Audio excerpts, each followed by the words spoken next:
What is worth more? $1 billion or a 10-second video taken in a bedroom on a private island? If you said the money, the people running the world would disagree. Because $1 billion buys a building. But that video? That buys a vote, a war, a policy, a silence that lasts decades. Jeffrey Epstein didn't have a treasure chest on his island. He had something more dangerous. The darkest moments of your most respected leaders, recorded, filed, and ready to deploy. Today is March 6, 2026. In the past 10 weeks, the United States has captured a president in Venezuela, bombed Iran alongside Israel, and released over 3 million pages of Epstein files. Everyone is asking what connects these events. Strategy? National security? Maybe, but what if the real threat isn't ideology or oil? What if it's a filing cabinet? This is the story of how information replaced gold as the backing behind power. Not conspiracy. Mechanism. By the end, you'll understand 3 things. How compromising material became the world's most valuable currency. Why a war in Iran and a raid in Venezuela might be connected by the same invisible ledger. And who always pays the bill when leaders protect their secrets instead of their people. Let's call her Sofia, 28, public school teacher in Phoenix, Arizona. She teaches civics to high schoolers.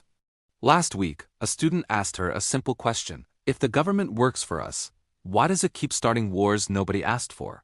Sofia didn't have a good answer. She went home, opened her laptop, read the news, then opened her electricity bill. $47 more than last month. Nobody declared war on Sofia, but she's paying for one. Stay with me.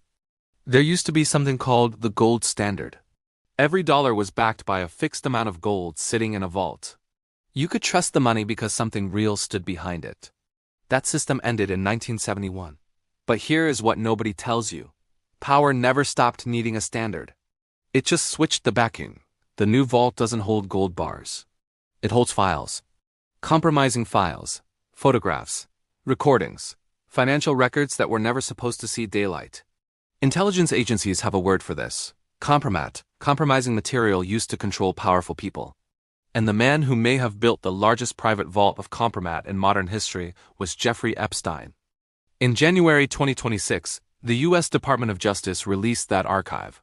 Inside it, the name Putin appears more than 1,000 times, the word Russia nearly 6,000 times. An FBI report from 2017 describes Epstein as, and I'm paraphrasing, a wealth manager connected to powerful Russian figures. Poland has opened a formal investigation into whether the entire operation was co-organized by Russian intelligence services. The exact trigger is debated, but here is what the verified record shows. Epstein cultivated relationships with heads of state, intelligence figures, tech billionaires, and Wall Street titans. His properties were wired with surveillance equipment. His associate, Ghislaine Maxwell, was the daughter of Robert Maxwell, a media mogul long suspected of ties to multiple intelligence agencies. The mechanism isn't mysterious. Invite targets into compromising situations, record everything, store the files. You never need to use them. The mere possibility of exposure changes behavior. That is the blackmail standard. The file doesn't need to be opened. It just needs to exist. Now, Leon Black, the billionaire head of Apollo Global Management. He paid Epstein roughly $170 million for tax advice from a convicted criminal with no financial license. Think about that. What kind of tax advice costs $170 million? The kind where the real service isn't on the invoice. Black later stepped down from Apollo. He paid over $60 million to settle a lawsuit in the U.S. Virgin Islands. The money moved. The questions remained. But the files? Those stayed locked. Here is the unlikely connection nobody is drawing on the evening news. What does a filing cabinet on a Caribbean island have to do with a missile in Tehran? Follow the logic. If powerful people owe their positions to the silence of others, then the greatest threat to their power isn't an army, it's a leak. And the greatest protection isn't a missile shield.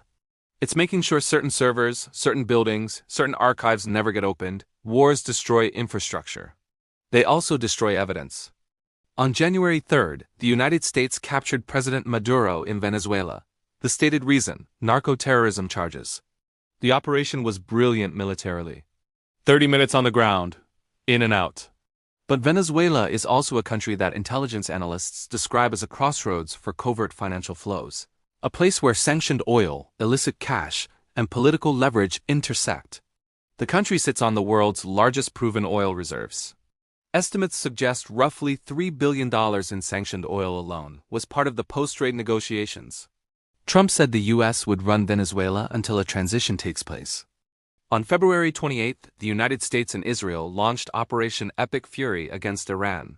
Ayatollah Khamenei was killed. Iran fired back, oil spiked.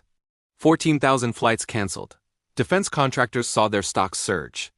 We covered this in detail. The missiles cost millions each. But what they hit, and what they might have erased, could be worth far more to certain people in certain offices.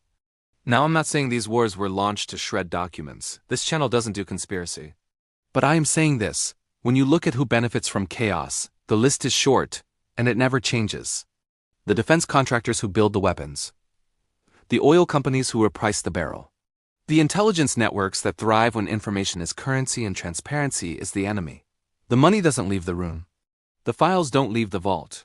Only the invoices leave. And they always land on a kitchen table somewhere. Picture a classroom in Phoenix. Late afternoon sun cuts through dusty blinds. Sofia stands at the whiteboard. She's drawn a simple diagram for her students. 3 circles labeled government, corporations, people. Arrows connect the first 2 in both directions. The arrow from people points up toward both. But no arrow points back down. A student in the 3rd row raises his hand and asks, "Where does my family's money go?"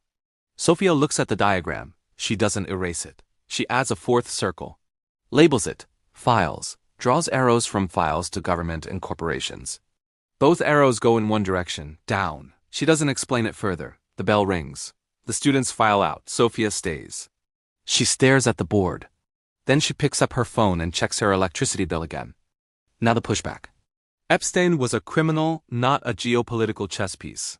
The wars in Iran and Venezuela have stated security justifications. The files released by the DOJ are about criminal conduct, not intelligence operations. And Poland's investigation is still open with no conclusions. Fair points, all of them. But here is the mechanism question. If compromising files exist on people who shape policy, who commands armies, who approves budgets worth hundreds of billions of dollars, then the existence of those files is itself a force. It doesn't matter if they're used. What matters is that the people in those files know they exist, and that knowledge shapes every decision they make. Not with a phone call, not with a threat, just with silence. The most powerful lever in the world is a drawer that never opens. 3 things to carry with you. Economic. Information is no longer just power. It is currency. The Epstein network moved hundreds of millions of dollars through shell companies, offshore trusts, and direct payments that defied explanation. That infrastructure didn't disappear when he died. The architecture remains. Social. War destroys buildings, people, and records. It also creates chaos that makes accountability impossible. When entire cities are burning, nobody audits a server room. For those who hold the leverage, global instability isn't a crisis. It's a filing system with a built-in shredder. Global. Since January, the United States has intervened in 2 sovereign nations, unsealed the largest intelligence archive in modern history, and reshaped the Middle East. The common thread isn't ideology, it's leverage. Who has it? Who lost it? And who will do anything to keep it locked where the public can never reach it? Remember the question at the top? What is worth more, $1 billion or a 10-second recording? The gold standard backed money with metal. The blackmail standard backs power with secrets. And unlike gold, secrets don't need to be traded. They just need to be kept. The vault is still full. The files are still sealed. The arrows on Sofia's whiteboard still point in one direction. And her electricity bill is still $47 higher than last month. The question isn't who has the files. The question is, what are they worth? And who is paying the price so they never come to light? If you've ever looked at the news and felt like something doesn't add up, now you know why. What does this world look like from where you sit? Tell me in the comments. If this changed how you think about the distance between a classified folder and your grocery bill, stick around. We follow the money, not the headlines.